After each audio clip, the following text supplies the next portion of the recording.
मालूम।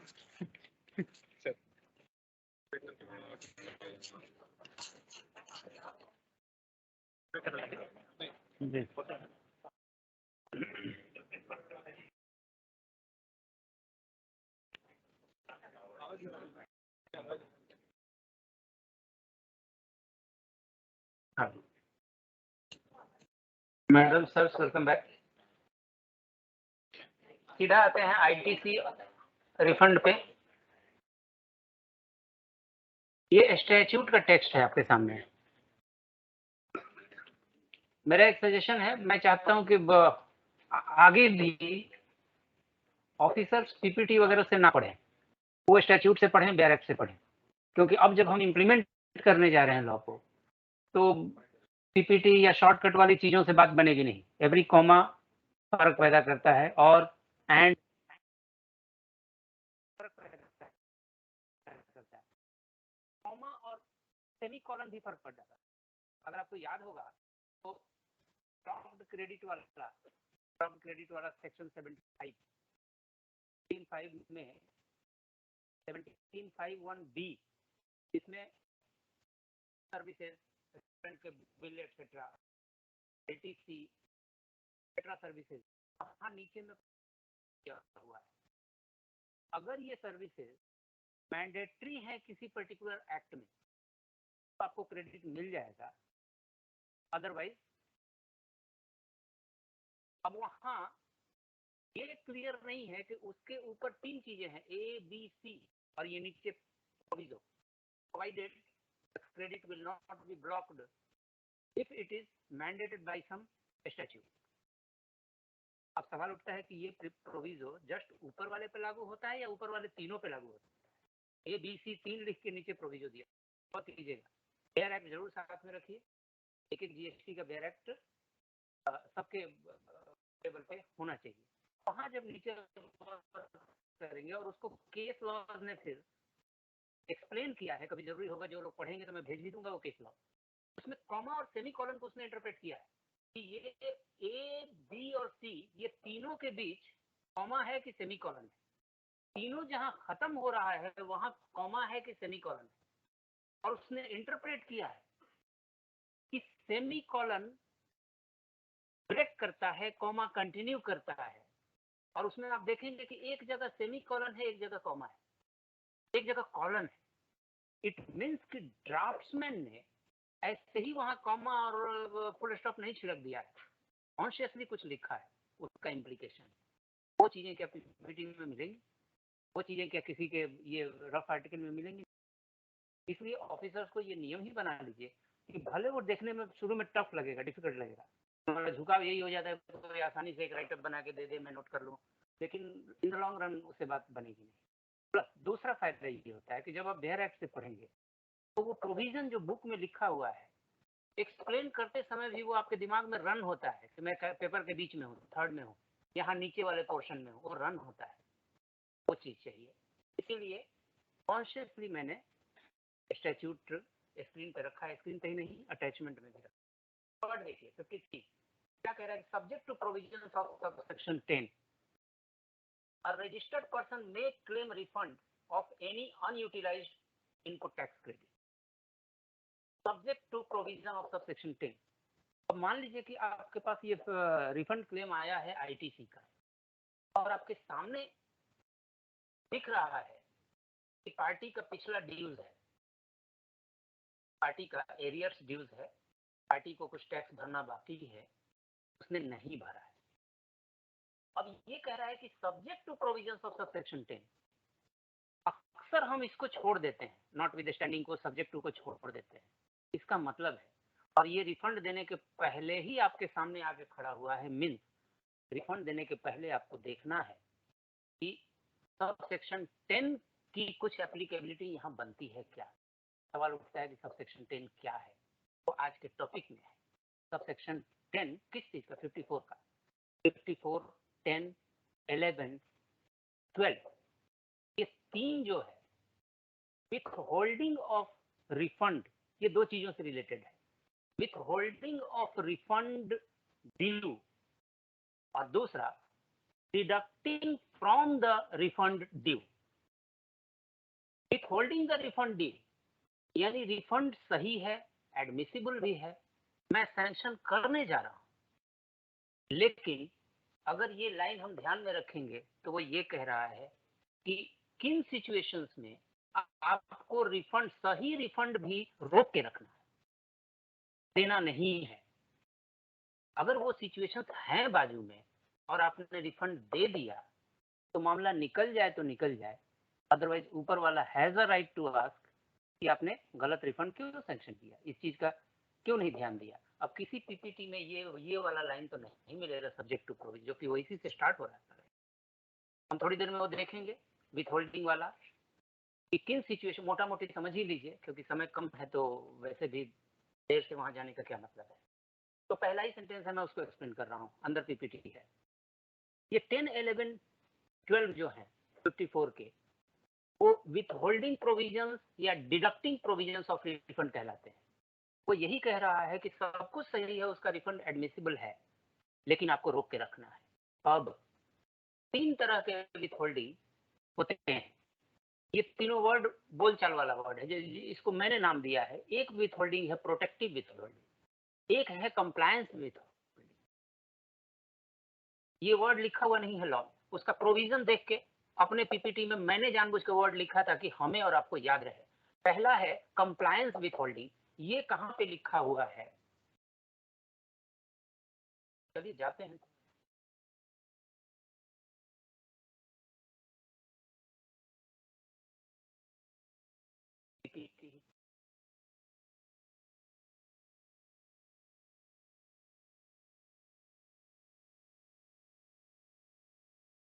With holding and deduction from the refund, ये वहां से वापस में क्यों आया, क्योंकि पढ़ना है अपने को आईटीसी रिफंड, अपने को देना है आईटीसी रिफंड, लेकिन आईटीसी रिफंड का लीगल प्रोविजन ही स्टार्ट हो रहा है subject to provision of subsection 10। यानी विथ होल्डिंग प्रोविजन को ध्यान में रखते हुए अगर ऐसा ऐसा रिफंड क्लेम आपके टेबल पे है तो इन इन मेथड से आप सैंक्शन करेंगे। पहला ही सेंटेंस है, उसको ध्यान में रखते हुए क्या है वो 54, 10, 11 नेक्स्ट स्लाइड पे आएगा। यही चीज जो 54, 10, 11 कह रहा है वही रूल 92 और 96 भी कह रहा है, वही चीज को फर्दर एक्सप्लेन कर रहा है सर्कुलर नंबर 125 का पैरा 70।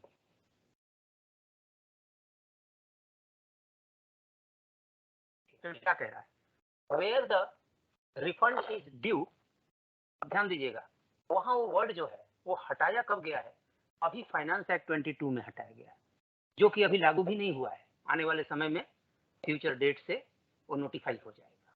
क्या था वहां पे, यहाँ पावर आपका बढ़ाया गया है। ये क्या कह रहा है कि where any refund is due, और पहले था वहां बॉटम में लिखा हुआ है छोटा सा अंडर सब सेक्शन 3। अब 54(3) में रिफंड सिर्फ आईटीसी वाला होता है और कोई रिफंड नहीं होता उसमें, 54(3) ओनली आईटीसी।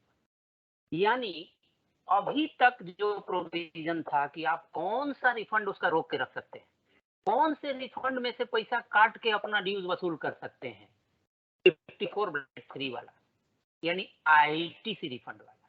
अब आपका पावर और बढ़ा दिया इस बजट ने, वो अंडर सब सेक्शन 3 वर्ड को हटा दिया। हटा दिया तो क्या सेंटेंस बना, where any refund is due, under 54(3) वाला नहीं, आईटीसी वाला नहीं, एनी। यानी अब वो कोई भी तरह का रिफंड अगर ड्यू हो तो वो refund due registered person who has defaulted, where any refund is due to a person who has defaulted in furnishing any return or required to pay any tax interest penalty. Means दो आदमी की बात कर रहा है, return defaulter की बात कर रहा है, पेमेंट डिफॉल्टर की बात कर रहा है। उन दो आदमी का रिफंड आप रोक के रख सकती हैं, नंबर 1। सैंक्शन करके उसमें से अपना पैसा डिडक्ट कर सकती है, अपना जो टैक्स एरियर था। शर्त तो पहला रिक्वायरमेंट कि वो रिटर्न डिफॉल्टर होना चाहिए, वो रिटर्न डिफॉल्टर होना चाहिए। और एनी रिटर्न डिफॉल्टर, यहां भी आपका पावर बड़ा है, नॉट नेसेसरी कि वो यही 3B रिटर्न हो, एनुअल रिटर्न उसने नहीं फाइल किया है, कैंसिलेशन के बाद उसने फाइनल रिटर्न नहीं फाइल किया हुआ है और पहले के ट्रांजैक्शन के बारे में एक रिफंड उसका मेरे पास पेंडिंग पड़ा है, एडमिसिबल भी है, साइन करना बनता है।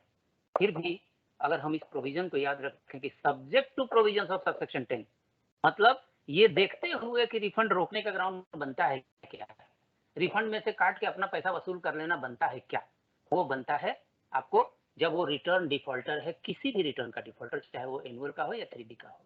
दूसरा पेमेंट डिफॉल्टर, पेमेंट डिफॉल्टर में थोड़ा सावधान रहना है। पेमेंट डिफॉल्टर में ये जो payment defaulter of tax word देखिए, एनी रिक्वायर्ड टू पे एनी टैक्स इंटरेस्ट पेनाल्टी आगे, which has not been stayed by a court, tribunal, appellate authority by a specified date, which has not been stayed means ये confirmed areas की बात कह रहा है। मान लीजिए आपने कोई डिमांड असेसमेंट में कंफर्म कर दिया कि मैं असेसमेंट बेस्ट जजमेंट असेसमेंट में ये 3 करोड़ कंफर्म कर रही हूँ, और उसके बाद मैं गया अपील फाइल किया मैंने ये चौधरी साहब के पास। अब अपील फाइल किया और ये कहता है कि which has not been stayed।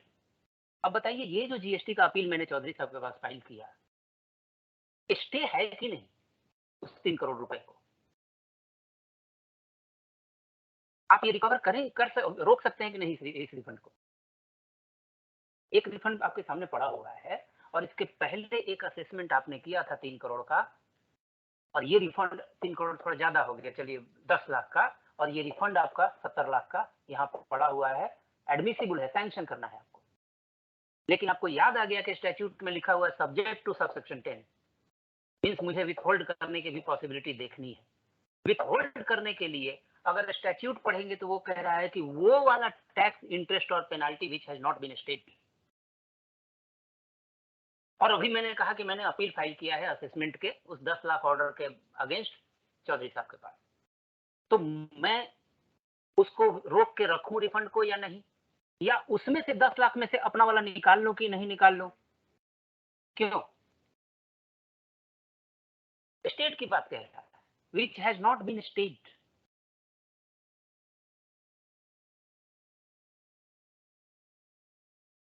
Sir मैं बाकी लोगों के लिए भी पूछ रहा हूँ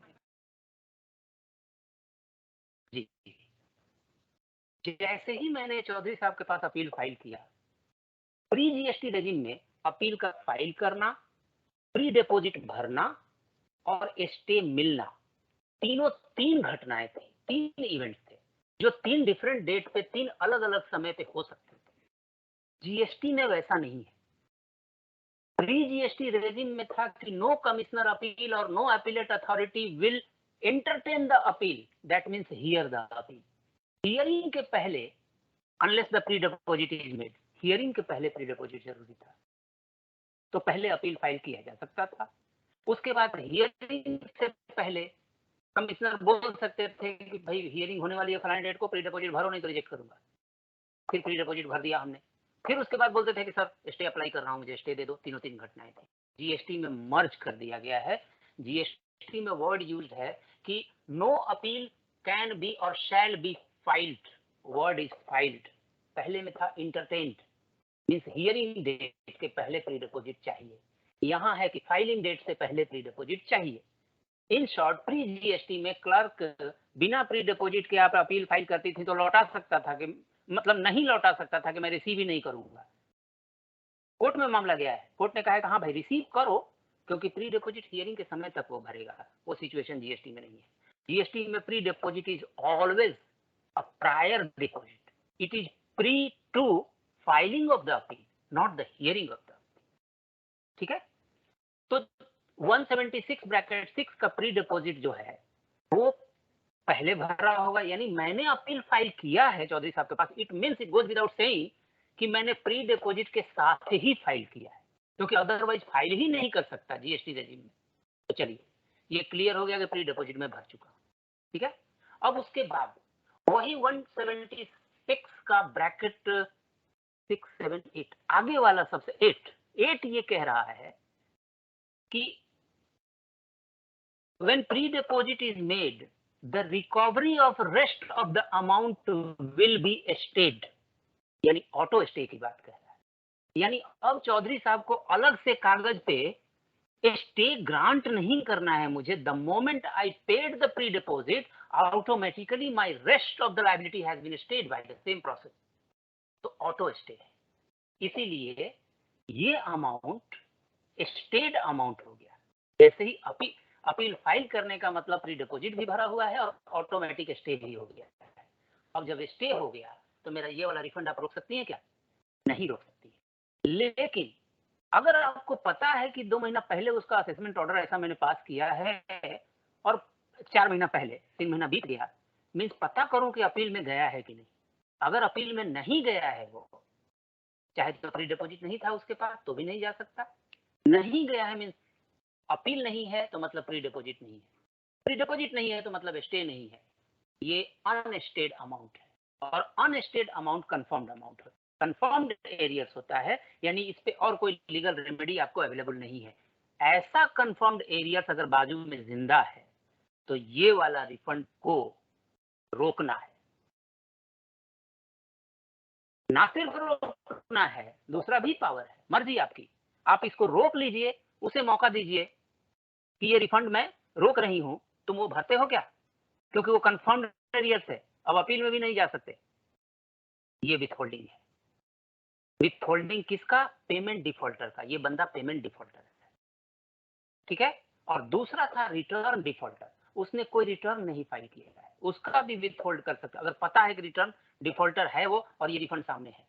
तो रोकने का पावर है 54। पावर ही नहीं, मैं कहूंगा कि ड्यूटी है, क्योंकि रिफंड देने वाला प्रोविजन ही स्टार्ट हो रहा है सब्जेक्ट टू। सब्जेक्ट टू का मतलब इसको पालन करते हुए तब आगे का अधिकार आपको है।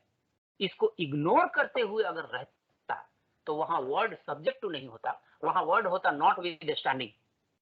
नॉट विद स्टैंडिंग का मतलब होता है उसको भूलते हुए, उसको इग्नोर करते हुए, उसको साइडलाइन करते हुए। और सब्जेक्ट टू का मतलब होता है उसको मानते हुए, उसको फॉलो करते हुए, तभी बाकी का आपका पावर है। मीन्स वहां आपकी ड्यूटी हो जाएगी वो कि आप होल्ड कीजिए इस रिफंड को, और आप कर सकती हैं। प्रॉब्लम बस यही है कि आपको ऊपर में 4 पेज में इसको जस्टिफाई करना पड़ेगा और तब लास्ट में ऑर्डर दीजिए कि इन view of the above discussion and finding I hear bye hold the refund claim filed on so and so. तब कोई चैलेंज नहीं करेगा। लेकिन ऐसे ही आप नीचे लिखेंगे कि आई हियर बाय होल्ड, तो फिर ना खाता ना वही, जो मैडम कहे वही, वही बात है जी। तो ये हो गया विथ होल्डिंग। किस बात के लिए? किन का? रिटर्न डिफॉल्टर का, पेमेंट डिफॉल्टर का। कौन सा पेमेंट? Confirmed area. कब तक होल्ड विथ होल्ड करना है? Until it is corrected. यहां मिस्टेक किया था, रिटर्न नहीं फाइल किया था, तब तक रोक के रखेंगे जब तक वो फाइल नहीं कर देता, ठीक है। फाइल कर दिया, ये विथ होल्डिंग वैकेट कर दी। और विथ होल्डिंग करने का फॉर्म है RFD 7, इसी चीज का फॉर्म है। उसमें बाकायदा लिखा हुआ है कि कौन सा रिफंड है, कब फाइल किया था, मैं विथहोल्ड कर रहा हूँ, किस पर्पज से, किस रीजन से विथहोल्ड कर रहा हूँ। रीजन भी ड्रॉप डाउन में है, ठीक है। ये हो गया विथहोल्डिंग। साथ में डिडक्टिंग भी है, ना सिर्फ विथहोल्ड करना, अब आपको डिडक्ट करना है कि वो वाला कंफर्म्ड एरियस 10 लाख का था, ये इसका 30 लाख का रिफंड है, वो कंफर्म्ड एरियस है।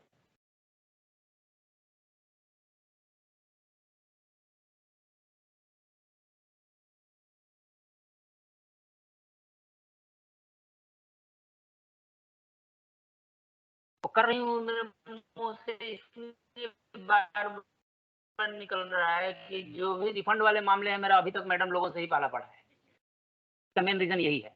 दूसरा अपील फपील में पड़ा है जैसा वगैरह वगैरह से, लेकिन ये रिजेक्शन में जी तो ये आपकी ड्यूटी में शामिल है। इट्स नॉट दैट ये मर्जी है कि मैं देखूं या ना देखूं, कोई नहीं देखता है वो बात अलग है, लेकिन कल को ऑडिट सीएनएजी की ऑडिट आपकी नहीं होती है ना आप। अच्छा, तो आप पेमेंट का भी देखिए, कंफर्म एरियाज वगैरह अगर है तो जरूरत वास्तव में इस चीज की है कि अपने इंटरनल सिस्टम को इंटीग्रेट करें, इंटरनल सिस्टम में वाला सेकेंडरी वाला सेक्शन को इंटीग्रेट करें। एटलीस्ट जब तक इलेक्ट्रॉनिकली इंटीग्रेट नहीं हुआ है तब तक through facilitation of data communication वो चीज हम करें जी। तो ये हुआ प्रोटेक्टिव विथ होल्डिंग, जो कि नाम मैंने दिया है, क्योंकि हम प्रोटेक्ट कर रहे हैं किसी चीज को, रिटर्न नॉन फाइलिंग को प्रोटेक्ट कर रहे हैं, करेक्ट कर रहे हैं कि भैया फाइल कर दे तो मैं विथहोल्ड नहीं करूंगा, सैंक्शन कर दूंगा, वो पेमेंट कर दे मैं विथहोल्ड नहीं करूंगा, सैंक्शन कर दूंगा। ठीक है, तो ये इसको हम कहेंगे प्रोटेक्टिव या करेक्टिव विथहोल्डिंग। दूसरा एक है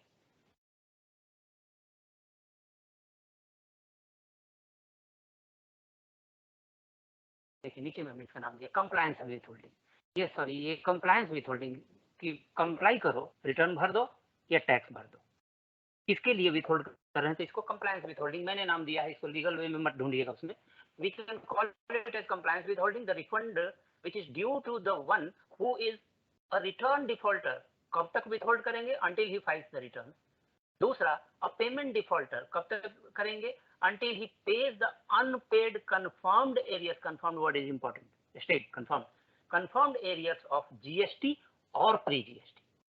सर्विस टैक्स वैट का भी है तो भी जीएसटी का रिफंड रोक सकते हैं, क्योंकि ट्रांजिशनल प्रोविजन में सेक्शन 142 जो है वो ये कह रहा है कि कोई भी प्री जीएसटी का कर्जा जो है, जो एरियर्स जो है, उसको माना जाएगा, it will be deemed legally as an arrears under this act, यानी जीएसटी का एक माना जाएगा। और जब जीएसटी का एरियर माना जाएगा तो जीएसटी के रिफंड में से तो हम उसको घटा ही सकते हैं, माइनस कर ही सकते हैं।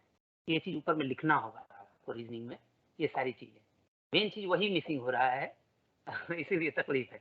और वो धीरे धीरे चीजें सुधर रही हैं, क्योंकि अब कुछ अभी ऑर्डर्स जो आते हैं मेरे पास, तो कुछ कम से कम वो पर्टिकुलर सेक्शन एटलीस्ट यहाँ आ जाता है, वो रूल आ जाता है, और लास्ट में ये आता है इन view of above section and above rule I hear bye reject the refund. तो वो शुरुआत अच्छी है, लेकिन समथिंग मोर इज रिक्वायर्ड। अगला 11 क्या कह रहा है, we can call it as protective withholding. ये किस बात की बात कह रहा है, where an order giving right to a refund. ध्यान से देखिएगा, इसका मतलब मैंने 2-4 लोगों अपने दोस्तों से पूछा है, जल्दी नहीं क्लियर कर पाते। Where an order giving right to a refund, यानी ये सिचुएशन ही लागू होता है ये विथहोल्डिंग का इस सिचुएशन में जहां कोई order which gives right to a refund, ऐसा कौन सा ऑर्डर हो सकता है जो रिफंड को पैदा करता है, it causes the filing of refund. नीचे देखिए,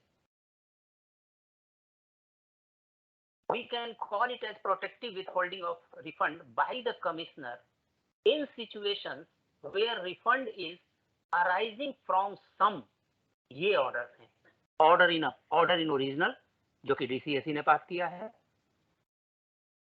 वो असेसमेंट ऑर्डर, अगर कि आपने असेसमेंट ऑर्डर कुछ पास किया, मैंने टैक्स पे किया है, एक्स्ट्रा टैक्स पे किया है, आपने ऑर्डर पास किया कि आपकी लायबिलिटी 100 रुपया बनती है और मैंने 140 पे किया है, this is the order which is causing the refund of 30 rupees. आपके किसी ऑर्डर से अगर कुछ रिफंड क्लेम बनता है, उस ऑर्डर की बात कर रहा है। दूसरा, आपने रिजेक्ट कर दिया रिफंड, मैं अपील में गया, अपील ने जो ऑर्डर दिया, OIA order in appeal, order in appeal ने कहा कि डीसी ने गलत रिजेक्ट किया है, तुरंत रिफंड बन गया हमारा। This order is also giving rise to some event of refund. वैसा ही अपीलेबल ऑर्डर ट्रिब्यूनल का भी हो सकता है, हाई कोर्ट का भी हो सकता है। सुप्रीम कोर्ट इसलिए नहीं लिखा है कि सुप्रीम कोर्ट के बाद खाली स्ट्रिक्टली सेइंग वो भी कवर हो जाएगा, क्योंकि वर्ड यूज किया हुआ है कि जो भी ऐसा order which is subject matter of an appeal further proceedings like review. अब ये लाइक रिव्यू रिवीजन स्टैट्यूट में नहीं लिखा हुआ है, ये सब OIA OIO ये मैंने लिखा है इस ऊपर वाले प्रोविजन को एक्सप्लेन करने के लिए, क्योंकि वो तो उस केस का है कि जब कोई ऐसा ऑर्डर एग्जिस्टेंस में है, चाहे वो एसीडीसी का पास किया हुआ एडजुडिकेशन ऑर्डर हो या एपिलेट अथॉरिटी का पास किया हुआ हो या ट्रिब्यूनल अथॉरिटी का पास किया हो, अगर उस ऑर्डर से कोई रिफंड पैदा होता है, उस सिचुएशन में अगर वो order is subject to this 3 scenario, appeal with greater fora, यानी उसके अगेंस्ट अपील में हम जा सकते हैं, फर्दर प्रोसीडिंग्स, उस ऑर्डर का रिव्यू होना बाकी है, उस ऑर्डर का रिवीजन भी हो सकता है बाकी है टाइम, तीसरा where any other proceedings under GST act is pending, anti evasion, मैंने अभी रिफंड सैंक्शन किया और पता चला कि आईटीसी का रिफंड तो मैंने दे दिया, आईटीसी 40 लाख था नेट आईटीसी, उसमें से 5 लाख जो है वो अभी अभी फोन आया मेरे नागपुर वाले काउंटर पार्ट से कि वो एनजीटीपी है, यानी वहां वो बंदा बरामद ही नहीं हुआ है, वहां से फेक इनवॉइस से आया हुआ ये 5 का क्रेडिट है और जस्ट अभी इनिशिएट हुआ है इंफॉर्मेशन, ये वो सिचुएशन है where any other proceedings under GST act is pending like some investigation of NGTP और सो। अगर ऐसा सिचुएशन है तो कमिश्नर एंड को अंडरलाइन किया है, यानी इतना ही नहीं, कमिश्नर को इस ओपिनियन का होना चाहिए and commissioner is of opinion that giving the refund is likely to adversely affect the revenue in above matter due to wrongdoing or fraud committed। बड़ी आसानी से हम नीचे वाला पोर्शन पढ़ रहे हैं, मैं चाहता हूं कि नीचे वाला आप बाद में पढ़िए, पहले ये ऊपर स्टैट्यूट पढ़िए। देखिए स्टैट्यूट में वर्ड लिखा हुआ ऑन अकाउंट ऑफ मैलफिजेंस, मैलफिजेंस को मैंने रॉन्ग डूइंग लिखा है उसको सिंप्लीफाई करने के लिए, क्योंकि मैलफिजेंस मिसफिजेंस ये लीगल टर्मिनोलॉजीज हैं, उनका लीगल इम्प्लीकेशन है, इसलिए लॉ ने यूज किया है उसको। तो हमें पढ़ना यही ऊपर वाला है। इस सिचुएशन में कमिश्नर को ये पावर है। अब कमिश्नर ने पावर आपको डेलीगेट किया इंटरनली तो बात अलग है, otherwise this power is with the commissioner. इस सिचुएशन में अगर कोई ऑर्डर एग्जिस्टेंस में आया है जिससे रिफंड पैदा हो रहा है, वो रिफंड क्लेम भी अगर हो रहा है उसको रोक के रख सकता है कमिश्नर। फर्क ये है कि इस केस में बताना पड़ेगा उसको कि भाई साहब आपका रिफंड मैं रोक रहा हूं, क्यों अंडर 5411 रोक रहा हूं, कौन से ग्राउंड पे, ये बीच तीसरे नंबर के ग्राउंड पे रोक रहा हूं, where any other proceedings under GST act is pending, क्योंकि आपके केस में आपके इनपुट के एक पोर्शन की इंक्वायरी और इन्वेस्टिगेशन पेंडिंग है मेरे एंटी इवेजन या इन्वेस्टिगेशन ब्रांच में। ये बाकायदा लिख के इस बेसिस पे वो रिफंड को होल्ड किया जा सकता है इस प्रोविजन से। ठीक है, अब थोड़ा टेक्निकल हो रहा होगा but I can't help it, किसी को यही प्रोविजन अप्लाई करना है, कुछ सिंप्लीफाइड प्रोविजन नहीं आने वाला है, और एक एक वर्ड का मीनिंग बनता है ना मैडम, इसीलिए स्टैट्यूट से पढ़ना है जी। Such refund is likely to adversely, हाँ commissioner and commissioner is of, ये सारी चीजें अगर है भी और डीसी ने आनंद फानंद में सब कुछ कर दिया, मैं यहाँ तक इस लाइन पे मैं क्यों इंसिस्ट कर रहा हूँ, कमिश्नर इज ऑफ ओपिनियन। अक्सर कई प्रोविजंस में है कि to be recorded in reason. For example मेरे पास एक ऑर्डर आया, उसमें 1 महीने का टाइम दिया गया है, हम लोग कंप्यूटर के सिस्टम में ही डाल के रखते हैं, वो अपने आप 1 महीने किसी बेस्ट जजमेंट असेसमेंट एटसेट्रा दिया, नीचे अपने आप लिख के आता है कि 1 महीने के अंदर पे करो नहीं तो रिकवरी एक्शन स्टार्ट होगा। अब सेक्शन 79 कह रहा है कि हर ऐसे ऑर्डर को 3 महीने का अपील टाइम होता है, इसलिए 3 महीने तक रिकवरी प्रोसीडिंग्स इनिशिएट नहीं होगी, सेक्शन 78 कह रहा है। ठीक है, अब मैंने सोचा कि मैं जाऊं मैडम के पास कि मैडम ये सेंटेंस कैसे लिखा आपने, यहाँ सेक्शन 79 ये कर रहा है। फिर वहां जब मैं गया तो कदम रुक गए मेरे, क्योंकि उसी 79 में ये जब कहा है उसने कि 3 महीना तक रुकना होगा आपको, वहीं नीचे प्रोविजो दे रहा है, और प्रोविजो कह रहा है कि however in the cases where it is expedient in the interest of revenue. अब अगेन ये नहीं डिफाइन किया गया कि कौन से केसेस एक्सपीडिएंट हैं, उस सिचुएशन में the authority may order a shorter time for the reason to be recorded in writing.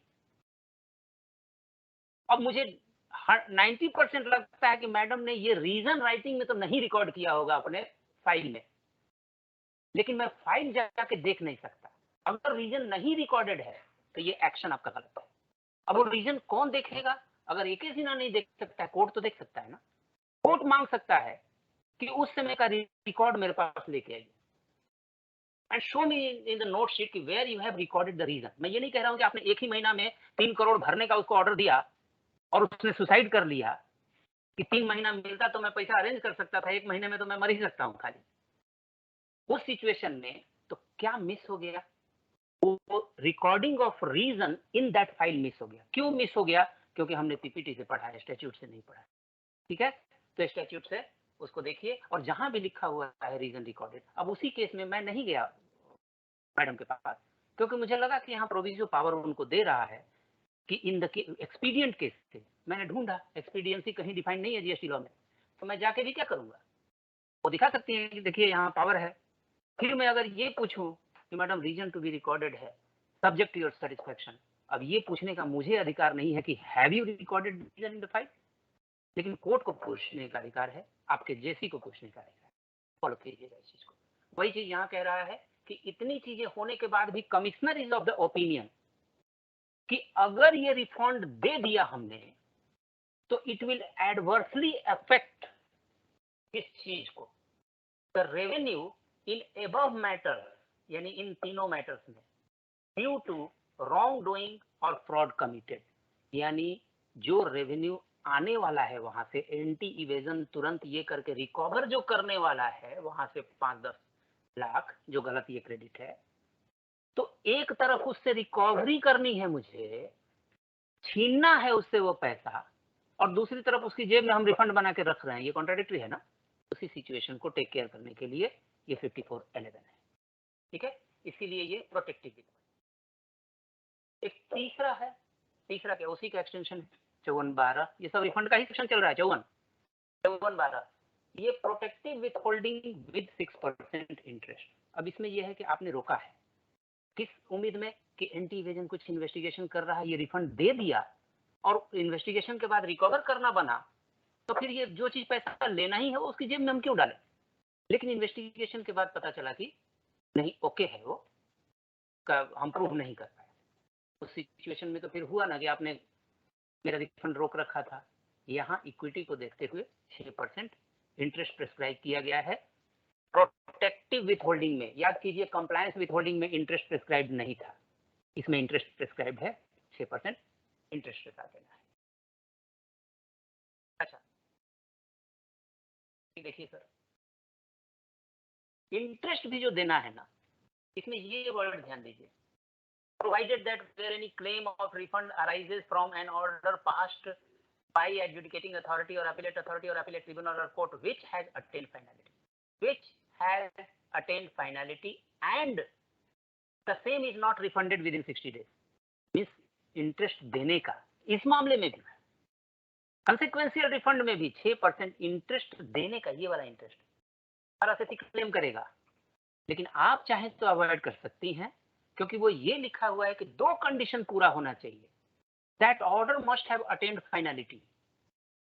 Finality तब तक नहीं होती है जब तक अपील हम फाइल करते जा रहे हैं, तब या जब तक अपील पीरियड है, order has not attend the finality. इसीलिए भले 60 दिन से बियॉन्ड लेट हो गया है, कंसिक्वेंशियल रिफंड फाइल किया आपने और 60 दिन के बाद, कंसिक्वेंशियल रिफंड का मतलब मैंने एग्जांपल से लीजिए 10 लाख का डीसी ने रिजेक्ट कर दिया, मैं गया अपील में, अपील ने अलाउ कर दिया कि नहीं डीसी ने गलत सैंक्शन किया है। Now this is the order which has given right to the refund, और ये अपील का ऑर्डर OIA दोनों जगह आएगा, हमें भी मिलेगा और डिपार्टमेंटल ऑफिसर के भी केबिन में जाएगा। अब मैं रिफंड मांग रहा हूं कि अपील ने हमको दिया है, फ्रेश अप्लाई करना होता है, फ्रेश अप्लाई हमने किया कि मुझे रिफंड दीजिए। अब वहां पे ऑफिसर इसका शेल्टर ले सकता है कि कमिश्नर अपील का ऑर्डर अभी 3 महीने के अंदर है, अपील पीरियड के अंदर है, अपील फाइल करना बाकी है, it has not attained the finality. Has it attained the finality, sir? No. Still appeal has to be filed. Appeal can be filed. Appeal period जिंदा है. So it has not attained finality. Department appeal में जा सकता है। अगर attend finality नहीं है तो 60 दिन से ज्यादा भी अगर मैं रिफंड को रोक लेती हूँ या रोक लेता हूँ तो इंटरेस्ट देने की 6% इंटरेस्ट हम डिनाई कर सकते हैं, इसी ग्राउंड पे कि 6% इंटरेस्ट देने के लिए इस प्रोविजन के हिसाब से 2 बातें चाहिए। 2 महीना से ज्यादा डिले और plus attaining finality of that order, ये दूसरा वाला टेस्ट फेल हो रहा है, इसलिए 6% भी तुमको नहीं मिलेगा। जाओ, ये रीजन लिख के अगर भगाएंगी तो मैं वापस नहीं आऊंगा कभी। जी, ये था विथहोल्डिंग। ये मैं इसलिए कह रहा हूँ, इस चीज से मैं जो चीज पहुंचाना चाह रहा हूँ आपसे वो ये कि put yourself in the habit of reading word by word the statute. 5 बार आप पढ़ेंगे, 5 मीनिंग निकलता हुआ दिखेगा, but that is the process to come at the real meaning that it wants to transmit or the legislative intent is. एक और विथहोल्डिंग का तीसरा type है। ये विथहोल्डिंग आपको नहीं करनी है, ये नमा सेवा करता है, जेएनपीटी के कमिश्नर करते हैं, लेकिन बोल्ड है। ये विथहोल्डिंग जो कस्टम्स के एंड पे होती है, ये कौन से रिफंड की विथहोल्डिंग? आईजीएसटी रिफंड की, जो वहां से दिया जा रहा है, शिपिंग बिल वाले रिफंड की। वहां वो कमिश्नर तब उसको विथहोल्ड कर सकते हैं 2 सिनेरियो में। पहला ये है, आपकी तरफ से यानी जीएसटी के कमिश्नर की तरफ से वहां कम्युनिकेशन जाए कि ये पार्टी का ये एरिया पेंडिंग है, या ये इंक्वायरी चल रही है, या ये वैलिड वजह है, इसकी वजह से इनका शिपिंग बिल, क्योंकि इनका अंडर बॉन्ड वाला एक्सपोर्ट होता ही नहीं है, तो मेरे पास कोई रिफंड इनका आता ही नहीं है। जो होता है टैक्स पेड एक्सपोर्ट होता है, शिपिंग बिल वाला रिफंड आपके पास है। तो वो कौन से अथॉरिटी में रोकेगा? 96(4) के ए और बी में। ए और बी में 2 ही ग्राउंड है। पहला ग्राउंड यही है कि जीएसटी कमिश्नर कम्युनिकेट करते हैं तो वो रिफंड को विथहोल्ड करेगा, और दूसरा, जीएसटी की तरफ से कोई कम्युनिकेशन नहीं गया है, वो कमिश्नर खुद महसूस कर रहे हैं कि इस एक्सपोर्टर ने ये वाला export in contravention of customs act 1962 किया है, तो वो विथहोल्ड कर सकते हैं। अगर वो विथहोल्ड करते हैं, क्योंकि ये उनका बेबी नहीं है, जीएसटी का बेबी है जो उनके पालने में पड़ा हुआ है, इसलिए उनके ऊपर ड्यूटी है कि वो कन्वे करेंगे उस कमिश्नर को जिसने कम्युनिकेट किया था इनको कि इसका होल्ड करके रखिए। इवन अदरवाइज जो रिफंड वो रोक रहे हैं, क्योंकि वो हमारा रिफंड है, जीएसटी का वो रोक रहे हैं, सिर्फ उनका मैकेनिज्म हम यूज कर रहे हैं, तो एक कम्युनिकेशन की ऑब्लिगेशन एक्स्ट्रा हो जाता है कि वो हर जगह कम्युनिकेट करें, कमिश्नर जीएसटी को भी कम्युनिकेट करें, और कमिश्नर जीएसटी के ऊपर लायबिलिटी है कि फिर पार्टी को कम्युनिकेट करे कि इन कारणों से तुम्हारा ये किया गया है। ये कम्युनिकेशन वाला पार्ट शायद अभी एब्सेंट है। ठीक है जी, तो ये विथहोल्डिंग 3 हो गया। क्रेडिट भी लगे तो समझ ही लिए, क्योंकि ये टास्क में वो शर्मा साहब ने वो जो मुझे भेजा था कि ये टॉपिक कवर होना चाहिए, उसमें ये था विथहोल्डिंग और रिक्रेडिट। रिक्रेडिट भी लगे है तो समझ लीजिए। 5:30 तक है ना अपने पास समय? 6 तक है नहीं? आपका टाइम कितने बजे तक है? क्योंकि जितने बजे तक आपका टाइम है 10-15 मिनट में जन सिद्ध अधिकार समझता हूँ उसके बारे में। जी, अब तो अच्छा है, अब जब आ ही गए हैं हम लोग तो जितना मैक्सिमम दे सकते हैं ले लें। रिक्रेडिट मैकेनिज्म, रिक्रेडिट में भी जरा जिगजैग मामला है। प्रोविजंस इतने सारे काम आएंगे आपको। रूल 93, 4.2 ऑफ सर्कुलर बेस, जो कि अब रेसेंडेड हो गया है, 125 ने जगह ले ली है उसकी। रेफरेंस, ये सर्कुलर का पैरा 15, 16, 17 जो इसका मतलब है, और ये सर्कुलर जो अभी एक्सप्लेन करूंगा, कोई सर्कुलर की चीज एक्सप्लेन करूंगा, और ये कहाँ पे है वो सर्कुलर का? अलग ही सिस्टम मेरे वाले में है कि वहाँ खाली क्लिक कर दो तो सीधा पहुंचता है, यहाँ कंट्रोल दबा के क्लिक करना पड़ता है।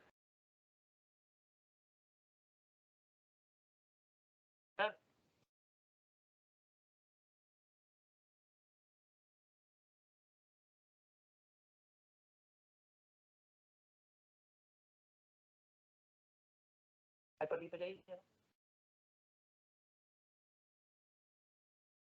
और अगर टाइम लग रहा है छोड़ दीजिए, मैं ऐसे ही एक्सप्लेन कर दूँ।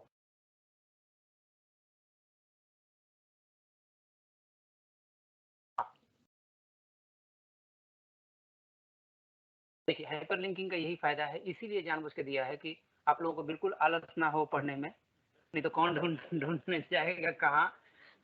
हाँ, वो मैं समझता हूँ, तो आसान हो, तो क्योंकि ये एक्सक्यूज ना रहे कि क्या लेक्चर खाली बताया, वो सर्कुलर तो दिया ही नहीं।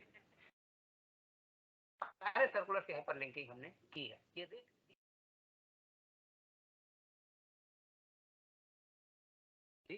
एक्सप्लेन कर रहा हूँ।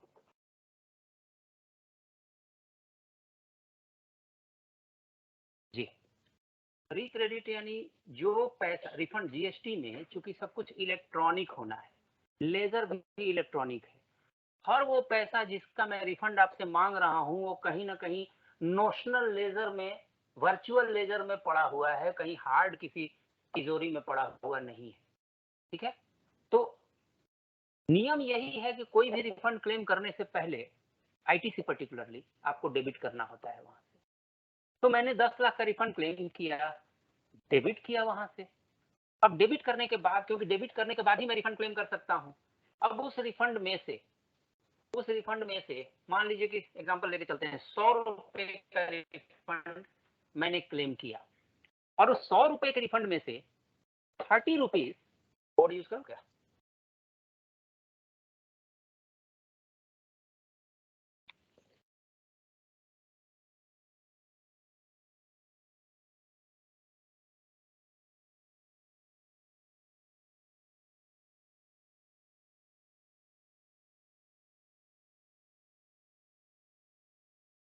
साहब ने प्रॉमिस किया अगली बार से बड़ा बोर्ड देंगे, इससे तो मन भी लग रहा है।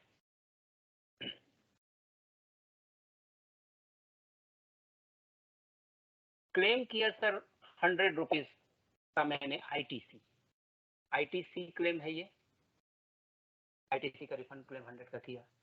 आपने सैंक्शन किया 70 रुपया, रिजेक्ट किया 30 रुपया।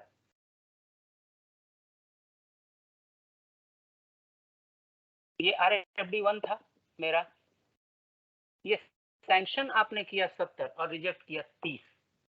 कौन सा डॉक्यूमेंट होगा इन दोनों के लिए? RFD6। ठीक है, और कुछ नहीं, खाली सैंक्शन दे दीजिएगा, रोकड़ा नहीं दीजिएगा, कैसे चलेगा? Order RFD5। ठीक है, और नहीं दे सकते अभी डिक्लेरेशन लेना पड़ेगा। और उसके बाद PMT3 से पहले यहाँ डिक्लेरेशन आप लेंगे, no appeal declaration. No appeal declaration के बाद, ये नो अपील डिक्लेरेशन मैंने नहीं दिया, नहीं सर मैं अपील में जाऊंगा, तो आप PMT3 भी नहीं देंगे। मैं अपील में गया और अपील से ऑर्डर इन अपील मुझे मिला, जिसमें से मैं अपील में गया, किस चीज के लिए गया था, किस अमाउंट के लिए गया था? 30 रुपए के लिए गया था। अपील ने मुझे 10 रुपया अलाउ किया और 20 रुपया ना बोला, यानी वो ये बोला कि डीसी ने 30 रुपया रिजेक्ट किया है, 20 रुपया गलत रिजेक्ट किया है। सॉरी उल्टा हो गया, 10 रुपया गलत रिजेक्ट किया है, ये तुमको मिलना चाहिए। 20 रुपया डीसी ने सही रिजेक्ट किया, ये तुमको नहीं मिलना चाहिए। अब इसके बाद ये 10 रुपए का मैं क्या करूंगा? ये 10 रुपए के लिए मैं फाइल करूंगा फ्रेश RFD 01, फ्रेश फाइल करूंगा। कैटेगरी यहां सावधान रहना हो, क्योंकि एक टॉपिक ये भी दिया है आपने कि to identify the proper category of refund. यहाँ कैटेगरी जो थी वो अलग कैटेगरी थी, यहाँ कैटेगरी थी अनयूटिलाइज्ड आईटीसी वाला रिफंड की। यहाँ ये कंसिक्वेंशियल रिफंड है, पॉपुलरली इसको कंसिक्वेंशियल रिफंड बोलते हैं, मतलब this has arisen as a consequence of that commissioner appeals order, इसलिए ये रिफंड को हम कंसिक्वेंशियल रिफंड कहेंगे। कंसिक्वेंशियल रिफंड हम अप्लाई कर रहे हैं, कंसिक्वेंशियल रिफंड कंसिक्वेंशियल कैटेगरी में ही फाइल होना चाहिए, और कंसिक्वेंशियल कैटेगरी का पोर्टल पे नाम है refund on account of, category का नाम है refund on account of assessment, provisional assessment, appeal, any other, ये कैटेगरी का नाम है। यहाँ पे गलती से दूसरे कैटेगरी में अगर क्लाइंट कर देता है तो फिर क्लाइंट को परेशानी होगी और ऑफिसर को भी सैंक्शन करने में परेशानी होगी। ये आइडेंटिफाई कर, आइडेंटिफिकेशन की चर्चा ही निकली है तो एक सेकंड के लिए ये भी सुन लीजिए कि एक्सेस कैश लेजर बैलेंस एक वो वाला है, एक एनी अदर टैक्स कैटेगरी है और एक एक्सेस टैक्स वाला है। ये दोनों दो कैटेगरी है। ध्यान रहे कि एक्सेस टैक्स वाली कैटेगरी में हमें वही रिफंड अप्लाई करना है जो 3B से मैच हो जाए, क्योंकि वो वाली कैटेगरी, एक्सेस पेमेंट वाली category, always matches the refund amount with some 3B। इसलिए भले मेरा एक्सेस पेमेंट है, लेकिन अगर वो ऐसा एक्सेस पेमेंट है जो कि 3B से डायरेक्टली लिंक्ड नहीं है, 3B से वेरिफिकेशन में वो नहीं आ पाएगा, वो हमें एनी अदर कैटेगरी में करना चाहिए। तो ये दो कैटेगरी में कंफ्यूजन होता है, एक्सेस पेड वाले में और एनी अदर वाले में। ध्यान रहे कि एक्सेस पेड वाले में वही रिफंड डालेंगे जो हम जानते हैं कि ये 3B से मैच होके और रिकनसाइल्ड हो जाएगा। अगर वो नहीं होता है तो फिर हम इस एनी अदर वाली कैटेगरी में डालेंगे।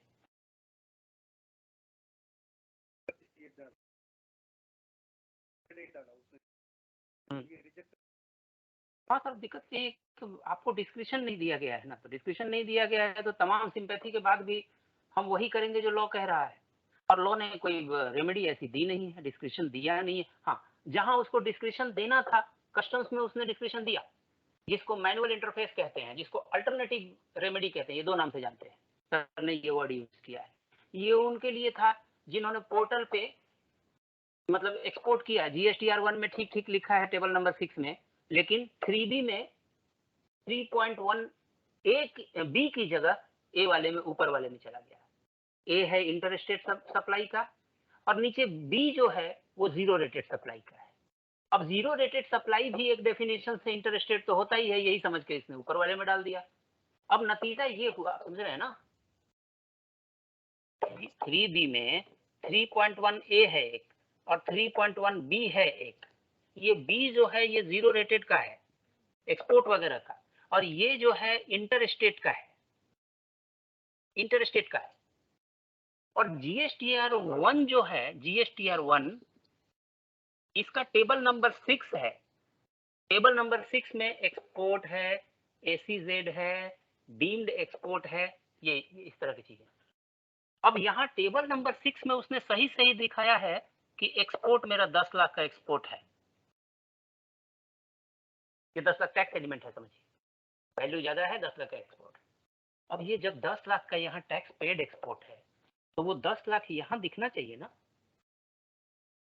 तो यहाँ 10 लाख ना दिखा के यहाँ 40 लाख पहले से था, उसी में इसने 40 में जोड़ दिया 10 और यहाँ 50 लाख, तो यहाँ क्या हो गया, जीरो। अब सिस्टम को इस तरह से डिजाइन किया गया है कि सिस्टम ये वाला टेबल की एंट्री को यहाँ ढूंढेगा, मैच करेगा कि GSTR1 के टेबल नंबर 6 में जो टैक्स एलिमेंट दिखाया गया है, IGST एक्सपोर्ट के ऊपर वाला IGST, वो 3B में यहाँ बैठना चाहिए।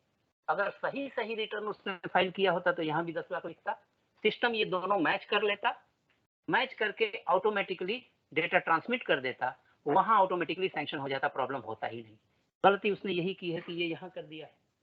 अब इस केस में वन टाइम सॉल्यूशन GST ने दिया था, पीरियड है 1 जुलाई 2017 से लेके और कुछ 19 तक, इतने पीरियड का उसने वन टाइम रिलैक्सेशन दिया था लॉ ने कि ऐसी गलतियां सबने की हैं। इसके लिए रिफंड आप ये प्रूव कर दो कि क्यूमुलेटिवली इतने महीनों का टोटल आपका ये हर महीने के एक्सपोर्ट का जो टोटल है उससे ज्यादा 1 रुपया ज्यादा है।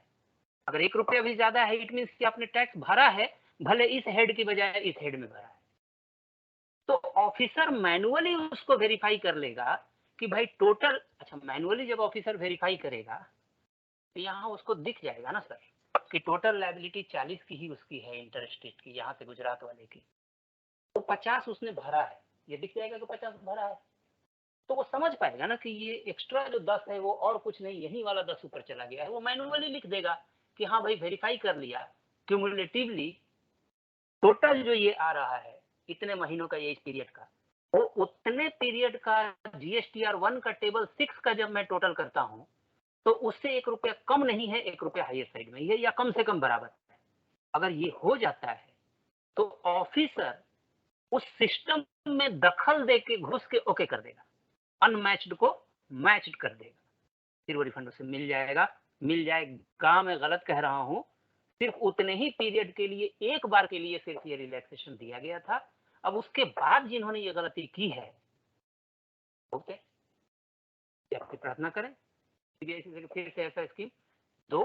ऐसा ही मैनुअल इंटरफेस कस्टम्स के लिए अलाउ उन्होंने किया था, कस्टम्स के लिए अलाउ किया था। कस्टम्स में भी अगर डेटा ट्रांसमिशन नहीं होता है तो वहां ज्वाइंट कमिश्नर्स की एक कमेटी बनाई है उन्होंने जेसी सेल में, और उसको पहले और सर्कुलर इशू किया। सर्कुलर में उसने 5 तरह के मिस्टेक्स जो कि ट्रेड करता है उसको कोडिंग दिया, अच्छा काम किया। SB001, SB002, SB005 ऐसे कोडिंग दिया। इनवॉइस से रिलेटेड है तो SB003, ताकि कोड से पहचान सके सिस्टम की किस तरह का एरर है। शिपिंग बिल का एरर है, इनवॉइस मिसमैच है, क्योंकि इनवॉइस में मिसमैच बहुत होता था ना। यहाँ इनवॉइस 2 इशू हुआ, 44 नंबर इशू हुआ 30 लाख का, और 45 नंबर इशू हुआ 40 लाख का। और वहां शिपिंग बिल में तो हाईली एजुकेटेड कस्टम्स एजेंट जो होते हैं, CHA जिनको कहते हैं, वो लिख देता था इनवॉइस नंबर 44 एंड 45 और टोटल 70 है, 70,000। अब वो सिस्टम ढूंढते रह जाओगे, उसको कहीं मिलेगा 30 लाख। वो ढूंढ रहा है कि इनवॉइस नंबर 44 30 लाख का, इनवॉइस नंबर 45 40 लाख का, उसको दोनों ही नहीं मिल रहा है, वो दोनों ही रिफंड रोक देता था। ऐसे सिचुएशन के लिए मैंने अब इसको एक कोड दे दिया, SB003 के नाम से इसको जानेंगे। शिपिंग बिल में एरर है, SB005 के नाम से जानेंगे। EGM का एरर है, SB100 के नाम से जानेंगे। और उसके बाद उसने सर्कुलर इशू किया, 3 ऐसे सर्कुलर इशू किए साल साल करके। पहले साल में सर्कुलर इशू किया कि ऐसा देखा गया है कि तमाम लॉ क्लियर कर देने के बाद भी ट्रेड बहुत इस तरह की गलतियां कर रहा है, एक बार के लिए मैनुअल इंटरफेस से इसको सॉल्व कर रहे हैं, आप ऐसा जाके वहां ऑफिसर को समझा दीजिए, कैलकुलेशन वो कर देगा, एक बार के लिए आगे से ये फैसिलिटी नहीं दूंगा। अगले साल फिर सर्कुलर निकला कि तमाम समझाने के बाद भी, अब चेतावनी देने के बाद भी ट्रेड ऐसी गलतियां कर रहा है, इसलिए आखिरी रिजॉर्ट के रूप में एक बार फिर ये विंडो खोल रहा हूं मैनुअल इंटरफेस वाला, आप जाके कर लीजिए, और उसके बाद ये फैसिलिटी नहीं रहेगी। तीसरे साल फिर सर्कुलर निकला, और तीसरे साल तक वो समझ गया कि अब नहीं, हम नहीं सुधरेंगे, बिल्ला लगा के बैठे हैं सब। तीसरे वाले सर्कुलर, वो सर्कुलर की कॉपी रख दी है मैंने इसमें, वो सर्कुलर में तीसरे में उसने यही कहा कि ऐसा देखा गया है कि हर बार बताने के बाद भी ट्रेड अभी भी कुछ लोग ऐसी गलतियां कर रहे हैं, इसलिए इस कोड की गलती के लिए, SB005 वाली गलती के लिए मैनुअल इंटरफेस, जिसका लीगल नाम उसने दिया है अल्टरनेटिव रेमेडी स्कीम, को हियर बाई परमानेंट किया जा रहा है ऑन पेमेंट ऑफ 1000 रुपीज फी पर शिपिंग बिल। ये सर्कुलर है, ये भी अच्छा उपाय है। जब जान ही रहे हो नहीं सुधरेंगे तो फिर 1000 रुपया लेके ही कर दो भाई, लाख क्यों लौटाना है। वो एक वेलकम सर्कुलर था या है। गड़बड़ यही है कि उसने सिर्फ SB005 के लिए दी, बाकी जो क्या, अब वहां ऑफिसर जो बैठे हैं वो कह रहे हैं कि वो मैग्नीफाइंग ग्लास लगा के बैठते ही आपकी तरह, वो देख वो, वो देखते हैं कि यहाँ सारी फैसिलिटी दी हुई है, 1000 रुपया लेके और सब फैसिलिटेट करना है, लेकिन SB004 के बारे में। और आपकी जो क्वेरी है, आपका जो मिस्टेक है, ये SB003 है सर। आपके लिए फैसिलिटी 1 टाइम ही थी, 2 बार सर्कुलर निकाला गया था उसके लिए, वो बनी। तो वो आपके सवाल के जवाब के रिस्पेक्ट में ये कहा था कि गलतियां हुई हैं ट्रेड से, उसका लाखों रुपया फंसा है। आपके लिए ये एक लीगल प्रोविजन है, पोर्टर के लिए ये जस्ट एक हैश एंट्री है, लेकिन उस पार्टी के लिए ह्यूमन एरर की वजह से फंसा हुआ करोड़ों का रेवेन्यू है, करोड़ों डूबे हैं पार्टी के लिए। अब ये करोड़ों डूबे को करोड़ों फ्रॉडलेंट इनवॉइस से आप कंपेयर मत कीजिए, वो अलग डोमेन है, उनको फांसी लगाइए, लगाया ही जाना चाहिए। जीएसटी के साथ प्रॉब्लम ये है 1% black sheeps are everywhere in every field, लेकिन लॉ 99% के हिसाब से बनता है, इस 1% के हिसाब से नहीं। हमने जीएसटी को उन 1% के हिसाब से बना दिया है, इतना टाइट कर दिया, इतना ये कर दिया है, जबकि नियम ये है कि 90% जो सही है लॉ उनके हिसाब से बनाइए, 1% के लिए आप इन्फोर्समेंट मैकेनिज्म, आपका इंफॉर्मेशन नेटवर्क एक्सेट्रा को स्ट्रॉन्ग कीजिए। लेकिन अब ये है कि वहां कौन हमारी तरह फील्ड में दौड़े, लॉ ही बना दो कि seamless flow of credit with endless restriction, invoice हाथ में, माल साथ में, टैक्स खजाने में, रिटर्न पोर्टल पे, 2B में जो दिखे दिखाए, बिना रोक टोक के आए, रोक टोक है आधा दर्जन, नवग्रह ब्लॉक्ड क्रेडिट का गर्जन, इस तरह से खा जान दीजिए। वो एक कविता मैंने बनाई थी जिसमें आईटीसी के ये सारे चीजें, और ये सब है। ये पहले था कि 4 कंडीशन थे 16(2) में, इनवॉइस हाथ में, you should be in position of invoice, माल साथ में, you must have received the supply, tax खजाने में, tax must have been paid by the vendor, return portal पे, both of you must have filed the return on the portal. ये 4 conditions थे, और हमने पहले ये तुलसीदास की चौपाई ही बनाई थी। बाद में पता चला कि ये पूरी कविता की जरूरत पड़ेगी, आगे और कंडीशंस आ गए। अब फिर आ गया कि 2B में जो दिखे दिखाए। अब ये दिखे दिखाए वर्ड का भी इंप्लीकेशन है। पहले लॉ ये था कि सामने वाला अपलोड कर दे तो मिलेगा रिफंड। अब कई बार होता था कि आसाम वाले ने अपलोड कर दिया, प्रूफ दिखाता था ऑफिसर को, सर हमको क्यों पनिश करोगे, आपका कंडीशन ये है कि सामने वाला अपलोड करे, सामने वाला प्रूफ दिखा रहा है। अब बीच में आपके सिस्टम ने कमाल कर दिया है कि वहां से खत चला और यहाँ पहुंचा ही नहीं। बीच में कौन खा गया, एपीआई खा गया, एप्लीकेशन प्रोग्राम इंटरफेस, जो आपका सिस्टम का है। अब rather than rectifying that system, law को चेंज कर दिया गया कि 2B में जो दिखे दिखाए, it's not sufficient that he has uploaded the invoice, it should be reflecting here in your 2B, यानी पहुंचना भी चाहिए। ठीक है सर, ये है 2B में जो दिखे दिखाए। कविता और आगे बढ़ी, बिना रोक टोक के आए, सब भी अगर हुआ है, this entry should not be a restricted credit, ये ब्लॉक क्रेडिट से अलग है। It should not be from some restricted source. What is that restricted source? वहां आधा दर्जन सिचुएशन लिखा हुआ है कि जहां से क्रेडिट आया है वो एनजीटीपी नहीं होना चाहिए, वो नया रजिस्ट्रेंट नहीं होना चाहिए। सरकार को पावर होगा कि वो फिक्स कर दे कि रजिस्ट्रेशन लेने के इतने दिन बाद ही आप क्रेडिट पास ऑन कर पाएंगे। 6 ऐसे कंडीशन जो कि सरकार कर सकती है। और छठा कंडीशन क्या है पता है? एक तो यहां स्टैट्यूट में था कि 16 में कि subject to conditions restriction, section 16 कह रहा है, और नीचे में 4 कंडीशन दे दिया गया और लिखा गया, वहां प्रोविजन दिया गया कि एनी अदर प्रेस्क्राइब्ड, प्रेस्क्राइब्ड का डेफिनेशन है कि prescribed in the rules, rules में लिख दिया गया, और any other as the government deemed. तो ये कुछ वैसा ही हो गया कि वो भगवान ने कहा कि खुश हूं 3 वरदान मांगो।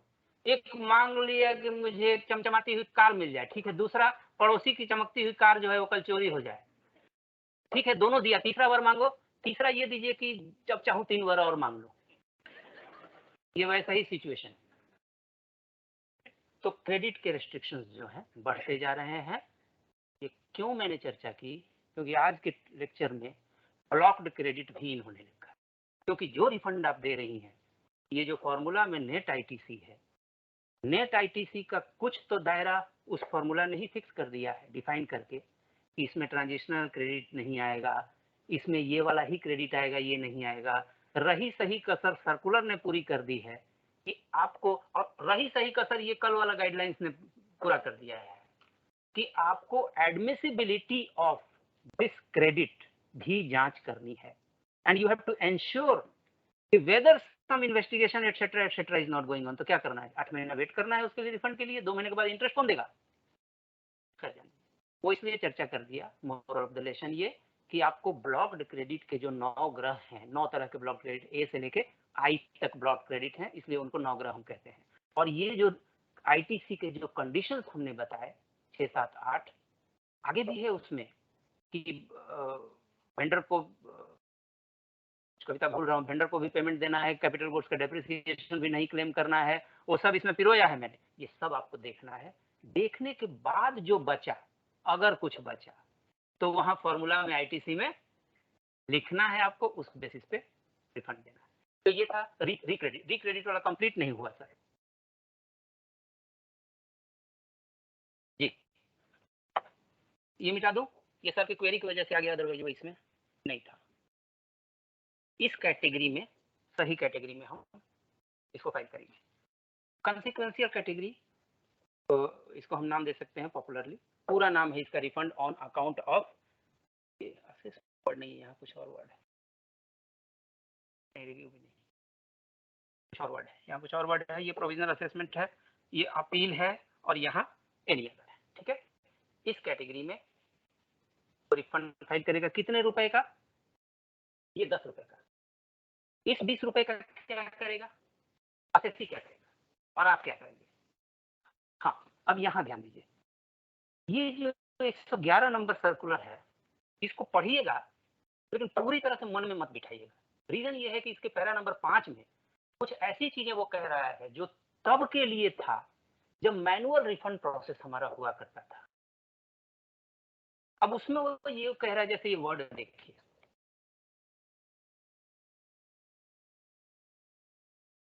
कम है इस 5वें पैरा में, एक वो ये कह रहा है उस 10 रुपए के बारे में कि subsequent to processing this claim of 10 रुपया, the officer will issue the PMT for this 20 rupees, and that too after taking again the no appeal declaration.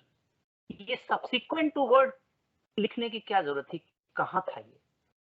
मतलब अगर ये 10 रुपए वाला रिफंड सैंक्शन करने में 2 महीना आप लगाएंगी, मेरा ये जो क्रेडिट है 20 रुपए का, वो तो पीएमटी 3 तुरंत दिया जाना चाहिए।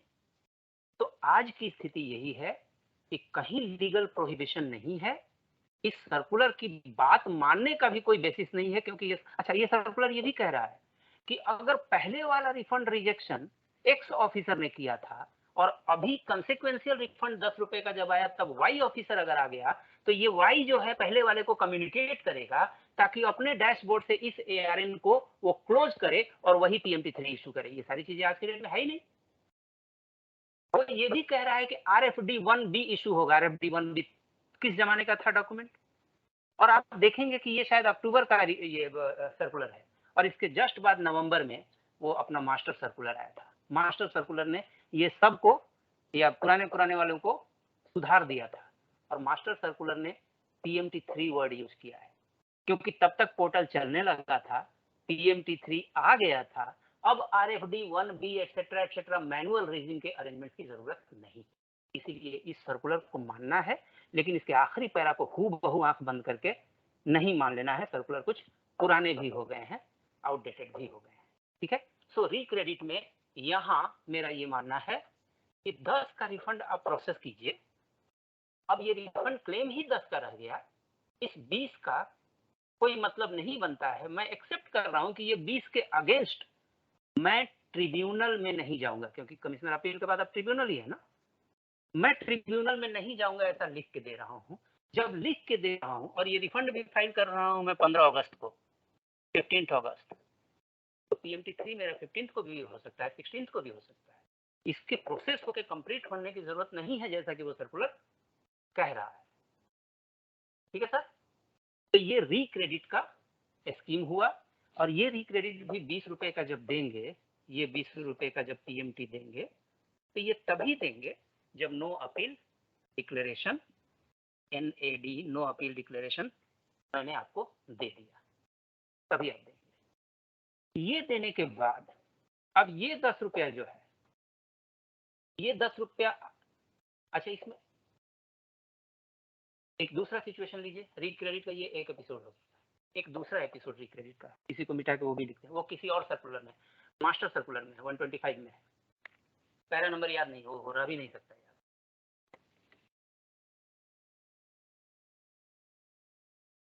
तो विथ होल्डिंग हो गया, ये रिक्रेडिट इस एग्जांपल के साथ फिनिश हो जाएगा।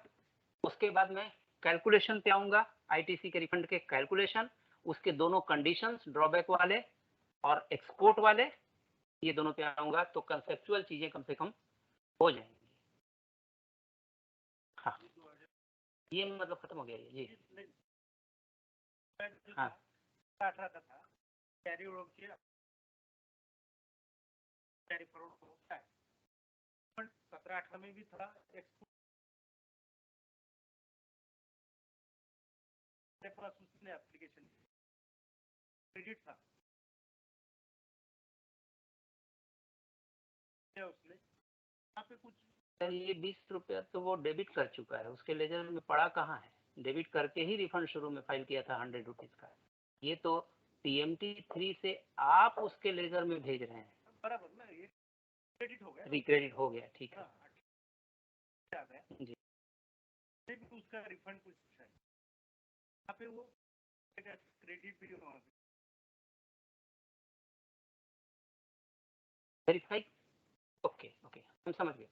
ये अगले वाले में मैं यही एक्सप्लेन कर रहा हूँ कि ये 20 रुपया जो है, जो रिजेक्ट किया गया, जो कमिश्नर अपील ने भी रिजेक्ट ही किया और एडजुडिकेटिंग अथॉरिटी ने भी रिजेक्ट ही किया था। ये दो वजह से ये रिजेक्शन हो सकता है। इस वजह से हो सकता है कि ये वाला आईटीसी गलत था, आईटीसी ही इनएडमिसिबल था, और दूसरा इस वजह से हो सकता है कि आईटीसी गलत नहीं था, उस पर मैं कमेंट नहीं कर रहा हूं, ये जो order of utilisation etcetera etcetera था उसमें तुमने कम ज्यादा किया। ऑर्डर ऑफ यूटिलाइजेशन भी फिक्स्ड है ना, जो कि अब सिस्टम कर रहा है, पहले मैनुअली करना पड़ता था कि first you utilise the IGST, then C and S in equal proportion in any order, यही नियम था। अब सिस्टम कर रहा है, पहले हाथ से करते थे। तो अगर other then in eligibility of ITC किसी और रीजन से अगर ये 30 रुपए का क्रेडिट रिजेक्शन था, तो फिर और कुछ नहीं करना है, हमारे क्रेडिट लेजर में भेज देना है, क्योंकि ये क्रेडिट गलत नहीं था। लेकिन अगर ये क्रेडिट ही गलत था, वही अभी एक्सप्लेन कर रहे हैं कि अगर ये क्रेडिट ही गलत था, एग्जांपल ले लेते हैं आपके वाले केस के लिए, 100 रुपए का क्लेम था,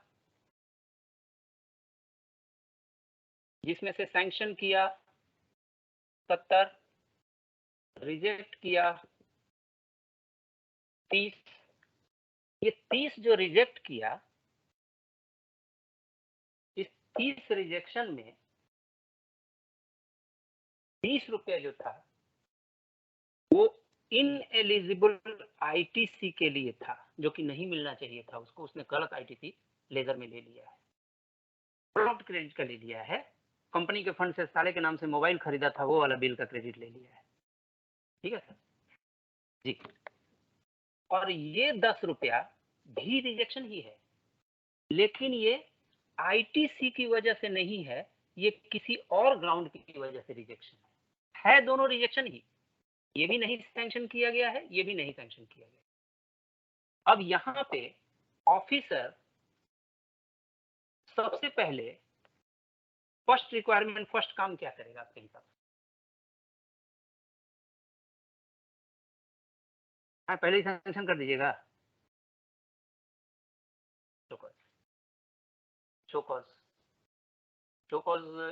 दो होते हैं, एक DRC-1 भी शोकॉज ही है और RFD-08 भी शोकॉज ही है। कौन सा यहाँ देंगे? RFD-08 देंगे।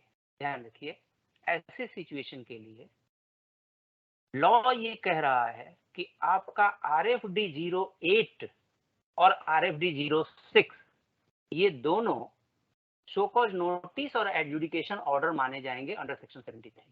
यानी DRC-1 और DRC-9 इक्विवेलेंट ये दोनों हो जाते हैं ऐसे मामले में। रीजन ये है कि नॉर्मल केस में एडजुडिकेटर दो तरह के हैं, एक जो रिफंड के केस को एडजुडिकेट कर रहा है वो भी एडजुडिकेटर है रिफंड के मामले में, और दूसरा जो आईटीसी, गलत आईटीसी का शोकॉज नोटिस दे रहा है अंडर सेक्शन 73, 74, वो भी एडजुडिकेटर है।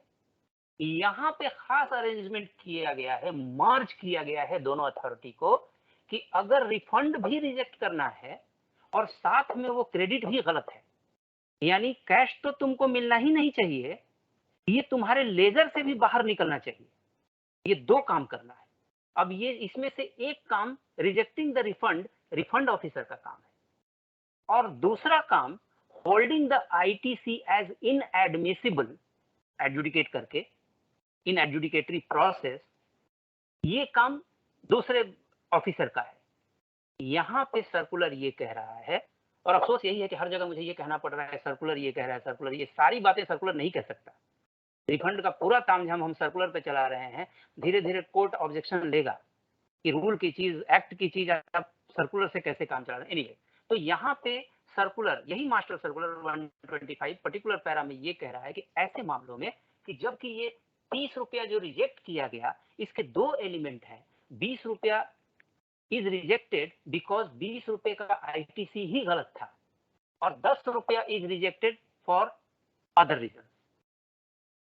तो ये 20 रुपए के मामले में दो अथॉरिटी की जरूरत है, एक तरह से डीसी नंबर 1 और डीसी नंबर 2। यहां पे सर्कुलर ने मर्ज किया है दोनों को कि ये डीसी नंबर 1 ही जो होगा, यानी रिफंड वाला जो अथॉरिटी होगा, वही रिफंड सैंक्शनिंग का भी काम करेगा, और he only will be adjudicating this proposal of rejecting this inadmissible credit also। यहीं पे सर्कुलर कह रहा है कि दो तरह की चीज ऑफिसर इशू करेगा। पहला तो वो ये RFD 8 इशू करेगा। RFD 8 इशू करेगा सर। RFD 8 कितने के लिए इशू करेंगे आप? इसी एग्जांपल में RFD 8 कितने के लिए इशू करेंगे? ठीक है, यहाँ पे सर्कुलर जो कह रहा है थोड़ा सा आप उससे पीछे है। सर्कुलर एक कदम आगे कह रहा है कि आप यहाँ पे इशू कीजिए RFD 8 फॉर 2 पर्पसेस। उसी में लिखिए RFD 8 में Y 30 rupees should not be rejected, should not be rejected। B दूसरा, A और B, Y ITC ऑफ कितना रुपए का? 20 रुपीज का, 20 रुपीज। अब यहाँ सर्कुलर कह रहा है कि शुड नॉट बी रिकवर्ड। याद आ रहा है ना सर्कुलर? अगर वो इतना ही कह रहा है और कुछ कह रहा है? शुड नॉट बी रिकवर्ड तो याद आ रहा है।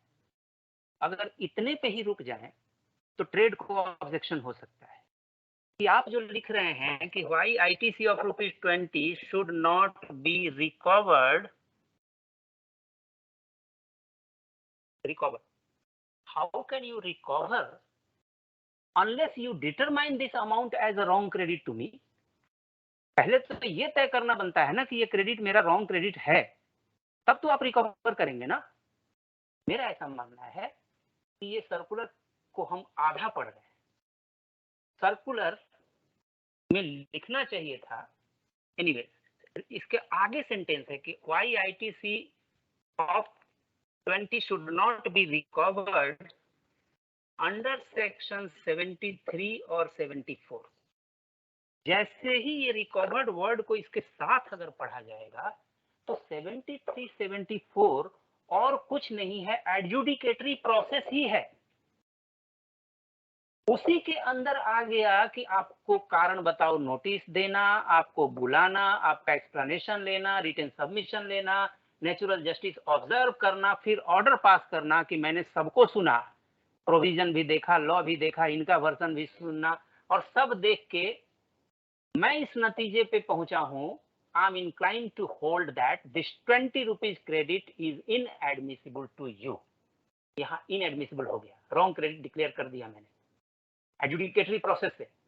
अब अगला line, therefore I order recovery of this amount. यानी ये डायरेक्ट रिकवरी वर्ड अगर कह दे ये छुपा के, तो लॉ के हिसाब से ये ऑब्जेक्शनेबल है, क्योंकि जब तक अमाउंट डिटरमाइंड नहीं होता है, एसर्टेन्ड नहीं होता है, तब तक सीधा रिकवरी सिर्फ 79 वाले ही मामले में हो सकती है, tax collected but not remitted. अभी हाल में 75 ब्रैकेट 12 के आगे एक एक्सप्लेनेशन ऐड कर दिया है कि अब आपके जीएसटीआर 1 और 3B के बीच का जो गैप है उसको भी सेल्फ असेस्ड लायबिलिटी माना जाएगा और वो भी सेक्शन 79 से रिकवर किया जाएगा, यानी कोई शो कॉज नोटिस नहीं देंगे। खाता ना भाई, साहब जो कहें वही सही। तो यहाँ पे आप RFD 8 देंगे, दो चीज प्रपोज करेंगे, यहाँ गलती नहीं होनी चाहिए, नहीं तो बाद में वो ये कहेगा कि ये तो अनडिटरमाइंड अमाउंट है, हाउ कैन यू रिकवर। पहले डिटरमाइन कीजिए कि ये मेरा गलत क्रेडिट है, ये आपने किया नहीं है, इसलिए शो कॉज अधूरा मत दीजिए। ऐसे सिचुएशन में दो चीजें प्रपोज होनी चाहिए, रिजेक्शन एंड रिकवरी अंडर 73-74। खाली रिकवरी वर्ड पे मैं नहीं रुक रहा हूं। Means why 20 rupees should not be declared as wrong credit availed by you। अपने साइड में हम लोग डिमांड एंड रिकवरी इसको कहते हैं। शो कॉज नोटिस कम डिमांड, यानी पहले शो कॉज नोटिस यानी एडजुडिकेटरी प्रोसेस होगा, उसके बाद डिमांड, जब फाइनल हो जाएगा एडजुडिकेट हो जाएगा फिर डिमांड। तो ये शो कॉज में आप दोनों चीज अपने ऑर्डर में भी इस बार वाले कल वाले नोटिफिकेशन में क्लियरली लिखा हुआ है कि RFD 8 वगैरह के साथ डिटेल्ड अनेक्सर दीजिए जो कि शो कॉज नोटिस हो, तो उसमें क्या क्या चीजें आए वो मेंशन कीजिए उसमें। यही बात RFD 6 के साथ कह रहा है। इसको जब एडजुडिकेट करेंगे ये शो कॉज, अच्छा जब शो कॉज दीजिए उसमें ये मेंशन करना मत भूलिए, वो आपका शो कॉज किस अथॉरिटी में आप इशू कर रहे हैं, सिर्फ रिफंड की अथॉरिटी में नहीं कर रहे हैं, under section 54 read with section 73 and 78, क्योंकि आप दो काम करने जा रहे हैं, रिफंड भी रिजेक्ट करने जा रहे हैं और सर्टेन अमाउंट की लायबिलिटी डिटरमाइन कर रहे हैं कि वो रॉन्ग क्रेडिट है या नहीं है। दो काम, और वो दूसरा काम के लिए ये जरूरी है। रिफंड के लिए खाली 54 वाला सफिशिएंट है, इसलिए ये भी मेंशन कीजिए, दोनों फैक्ट उसमें आने दीजिए। जब एडजुडिकेट कर रहे हैं तो रीजनिंग को दोनों साइड में ले चलिए कि हमें दो काम करना है, रिजेक्शन से पहले इस क्रेडिट को गलत बताना है, वहां आप कोट कीजिए कि blocked credit under section 17(5)(h) so and so ये कहता है कि ये क्रेडिट ब्लॉक्ड क्रेडिट होगा, फिर भी पार्टी ने जानबूझ के वो ब्लॉक्ड क्रेडिट ले लिया, उसी क्रेडिट का रिफंड उसने फाइल किया, ये रीजनिंग उसमें आने दी, ठीक है। RFD 8 हो जाएगा। उसके बाद जो RFD, उसके बाद क्या देंगे आप, क्या करेंगे इसके बाद, हाँ PH मत दीजिएगा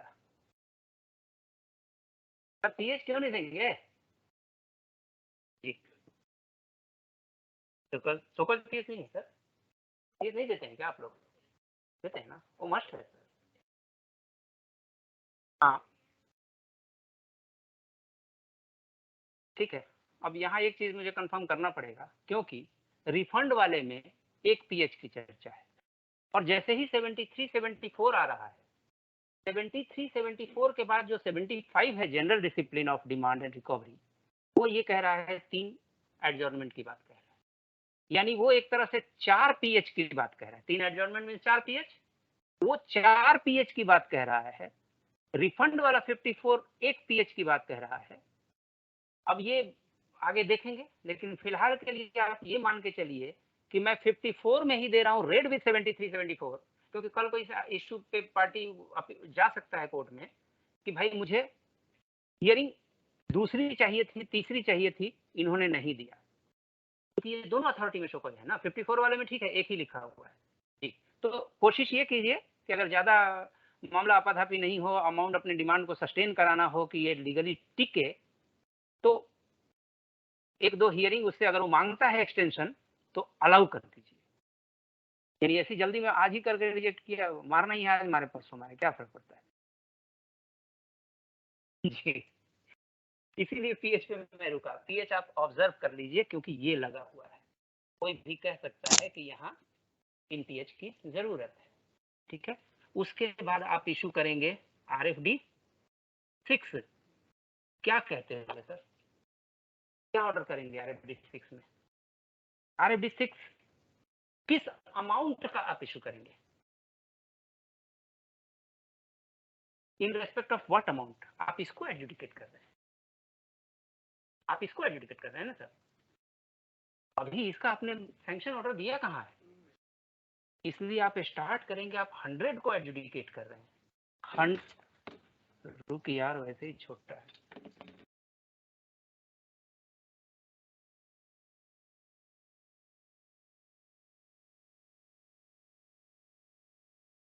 कमर दर्द करा दीजिएगा आप शर्मा साहब जी। RFD6 स्टार्ट करेंगे 100 से, क्योंकि 100 वाले क्लेम को अभी हम रिफंड के ओरिजिनल क्लेम को एडजुडिकेट करने बैठे हैं, जिसमें बताना है कि 70 सैंक्शन भी कर रहा हूं, 30 रिजेक्ट भी कर रहा हूं, उसमें से 20 का एक और काम कर रहा हूं रिजेक्शन के साथ साथ। I am also this 20 rupees credit as inadmissible credit availed by the party. 3 काम कर रहा हूं, ये तीनों काम क्लियरली स्पेल आउट उसमें होना चाहिए कि 100 के क्लेम में से मैं 70 सैंक्शन कर रहा हूं, 30 रिजेक्ट कर रहा हूं, और इस 30 में से 20 को मैं रॉन्ग आईटीसी भी डिक्लेयर कर रहा हूं। ठीक है सर। अब यहां पे RFD6 के साथ कुछ और इशू कीजिएगा आप। 5 किस लिए? इसके लिए 70 रुपए के लिए। और कुछ इशू करेंगे? रिजेक्शन के लिए भी कुछ करेंगे?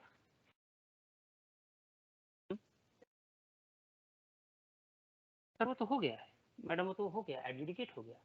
RFD6 में हम है, RFD6 में हम ये पूरा लिख रहे हैं कि फलाने डेट को इसने 100 रुपए का रिफंड क्लेम किया था, जिसका मैन्युफैक्चर एक्सेट्रा सब एग्जामिन किया, उसको हियरिंग दी, सब कुछ सुना।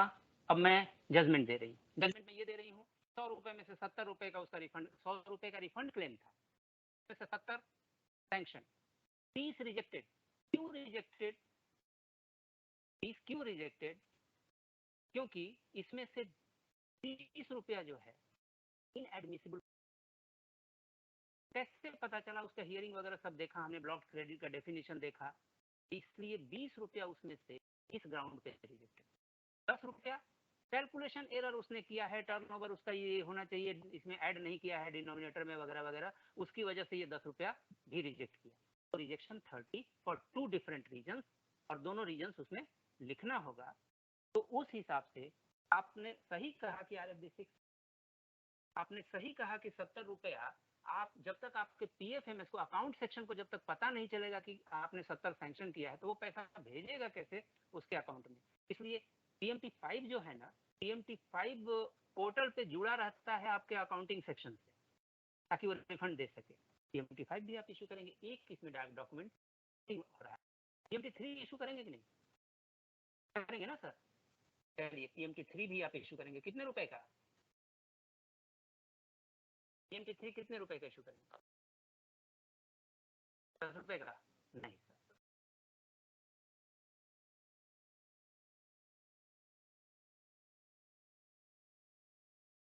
बता रहा हूँ।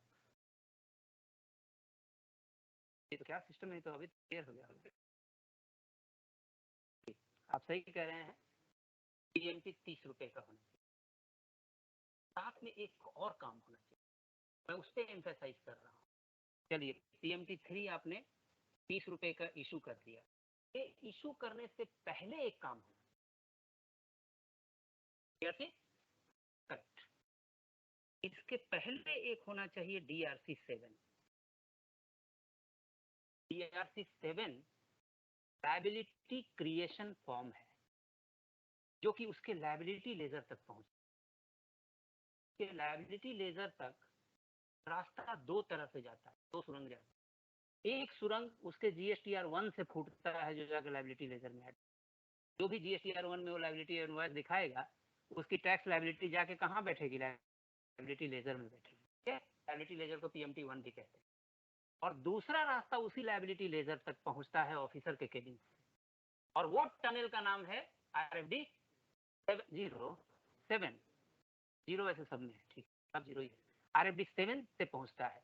तो जब भी आपको इन GST recovery by the officer is also by way of creating the liability, क्योंकि लायबिलिटी लेजर में अब उसके 3 लेजर हैं यहाँ पे, एक लायबिलिटी लेजर, एक क्रेडिट लेजर और एक कैश लेजर। लायबिलिटी लेजर में जाके लिख दिया गया कितना, RFD 7 कितने का इशू करेंगे सर?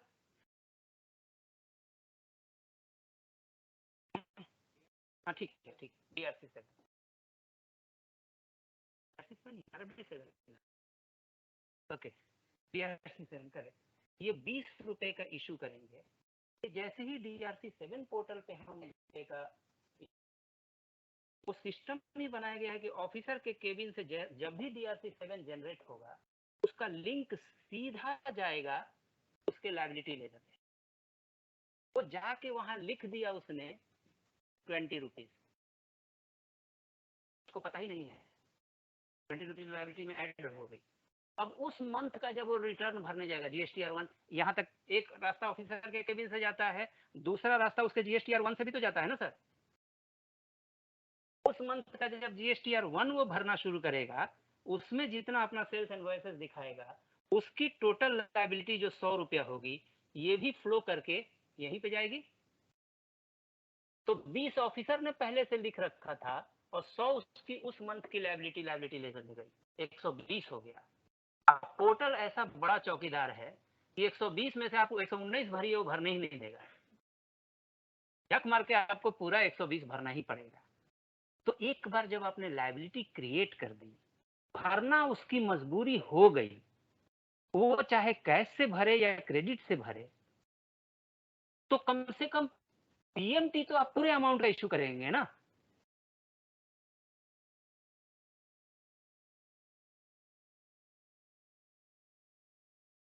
सिस्टम में नॉट नेसेसरी सर, DRC 7 होता है।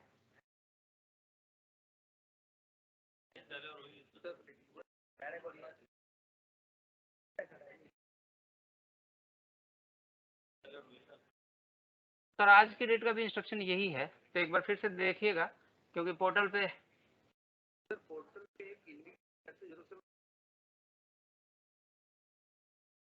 सर उसके लिए DRC 7 नहीं था, उसके लिए RFD 1B था। RFD, हाँ ओके,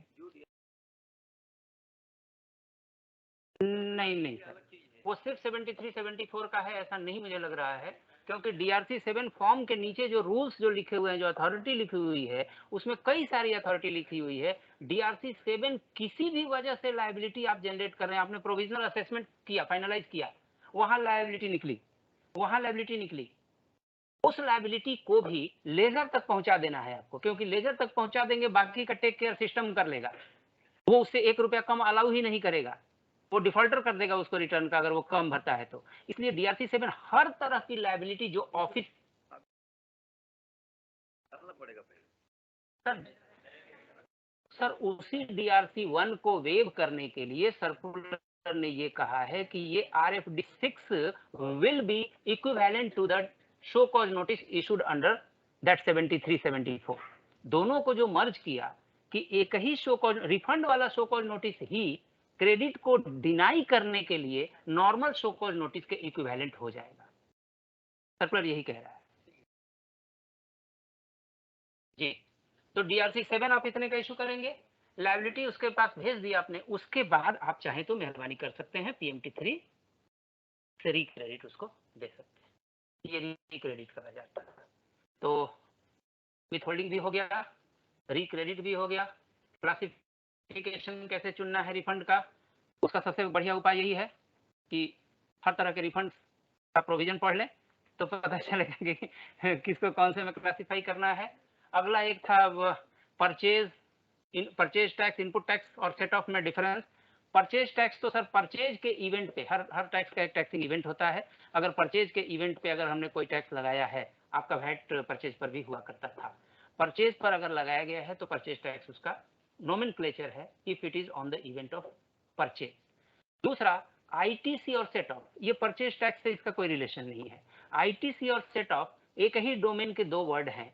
ITC एक तरह से अवेलिंग नोशनल मनी है, क्योंकि वैट सिस्टम है, वैल्यू एडेड सिस्टम में 100 रुपए की लकड़ी से 500 रुपए का अगर टेबल हमने बनाया, तो वैल्यू एडिशन हमने 400 रुपए का किया, 40 रुपया मुझे टैक्स भरना है। सिस्टम यही है कि लकड़ी के 10 रुपए का पेपर क्रेडिट मेरे नाम से लिख दिया जाए और मुझे अलाउ कर दिया जाए कि pocket plus this paper credit दोनों से मैं टैक्स भर सकता हूं। तो ये पेपर क्रेडिट जो 10 रुपए का मिला है, नोशनल फिगर जो मेरे अकाउंट में लिखा गया, दैट इज कॉल्ड आईटीसी। और इस लिखे गए नोशनल क्रेडिट से जब मैं अपनी लायबिलिटी डिस्चार्ज कर रहा हूं, इसको माइनस करके जीरो कर रहा हूं, मैं डेबिटिंग जब कर रहा हूं, that event of debiting is called set of. ठीक है, बोलचाल के लैंग्वेज में सेट ऑफ मिलता है, सेट ऑफ मिलता है, सेट ऑफ मिलता है, वास्तव में वो आईटीसी मिलता है for the purpose of doing set of. तो बोलचाल के लैंग्वेज में वो सेट ऑफ ही हो गया है और कोई डिफरेंस उसमें नहीं है। और अब आखिरी, अब बीच में और कुछ नहीं, सीधा कैलकुलेशन पे जाते हैं। है ठीक है।